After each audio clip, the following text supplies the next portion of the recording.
ಆಶ್ರಮದ ಹಿರಿಯ ಜೀವಿಗಳಿಗೆ ಉಚಿತ ಆರೋಗ್ಯ ತಪಾಸಣಾ ಶಿಬಿರ ಏರ್ಪಡಿಸಿದ ಸಾರ್ವಜನಿಕ ಸರ್ಕಾರಿ ಆಸ್ಪತ್ರೆ. ನಗರದ ಅಂಗವಿಕಲರ, ಅನಾಥರ ಹಾಗೂ ವೃದ್ಧಾಶ್ರಮವಾದ ಸುರಕ್ಷಾ ಸೇವಾ ಸಂಸ್ಥೆ ಇಳಕಲ್ಲದ ಅಮ್ಮ ಸೇವಾಶ್ರಮಕ್ಕೆ ಸರ್ಕಾರಿ ಆಸ್ಪತ್ರೆಯ ವೈದ್ಯಕೀಯ ಸಿಬ್ಬಂದಿಯವರು ಭೇಟಿ ನೀಡಿದರು.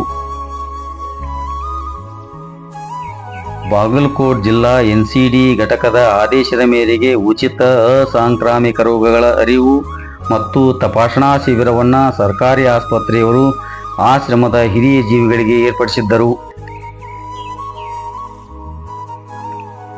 ಶಿಬಿರದ ಪ್ರಯುಕ್ತ ಆಶ್ರಮದ ಹಿರಿಯ ಜೀವಿಗಳ ಬಿಪಿ, ಶುಗರ್ ತಪಾಸಣೆ ಮಾಡಿದರು. ನಂತರ ಆಶ್ರಮದ ಹಿರಿಯ ಜೀವಿಗಳಿಗೆ ಆರೋಗ್ಯದ ಬಗ್ಗೆ ಅರಿವು ಮೂಡಿಸಿದರು. ಶಿಬಿರದ ಕಾರ್ಯಕ್ರಮದಲ್ಲಿ ವೈದ್ಯಕೀಯ ಸಿಬ್ಬಂದಿಗಳಾದ ತ್ರಿವೇಣಿ ಮೂಗನೂರ್ ಹಾಗೂ ದಾದಾಪೀರ್ ಕರ್ನೂಲ್ ಭಾಗವಹಿಸಿದ್ದರು.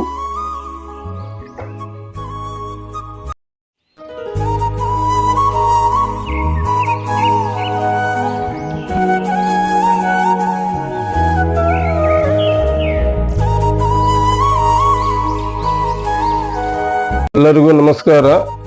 ಜಿಲ್ಲಾಡಳಿತ, ಜಿಲ್ಲಾ ಪಂಚಾಯತ್ ಹಾಗೂ ಆರೋಗ್ಯ ಇಲಾಖೆಯ ವತಿಯಿಂದ ಇವತ್ತು ನಮ್ಮ ಒಂದು ಸುರಕ್ಷಾ ಸೇವಾ ಸಂಸ್ಥೆಗೆ ಇಳಕಲ್ಲ ನಗರ ಸಾರ್ವಜನಿಕ ಆಸ್ಪತ್ರೆಯಿಂದ ಅವರ ಪ್ರತಿನಿಧಿಗಳು ಬಂದು ಸಾಂಕ್ರಾಮಿಕ ರೋಗದ ಅರಿವು ಮತ್ತು ತಪಾಸಣಾ ಒಂದು ಶಿಬಿರದ ಈ ಕಾರ್ಯಕ್ರಮದಲ್ಲಿ ನಮ್ಮ ಆಶ್ರಮದ ಎಲ್ಲ ಆಶ್ರಮವಾಸಿಗಳಿಗೆ ಉಚಿತವಾಗಿ ರಕ್ತ ತಪಾಸಣೆ, ಬಿಪಿ ಹಾಗೂ ಅವರ ಆರೋಗ್ಯ ತಪಾಸಣೆಯನ್ನು ಮಾಡಿದ್ದು ಅವರ ಒಂದು ಈ ಕಾರ್ಯವನ್ನು ಶ್ಲಾಘನೀಯ. ಅವರಿಗೆ ನಾವು ನಮ್ಮ ಸಂಸ್ಥೆ ವತಿಯಿಂದ ತುಂಬ ಅಭಿನಂದನೆಗಳನ್ನು ಸಲ್ಲಿಸ್ತೇನೆ. ಧನ್ಯವಾದ.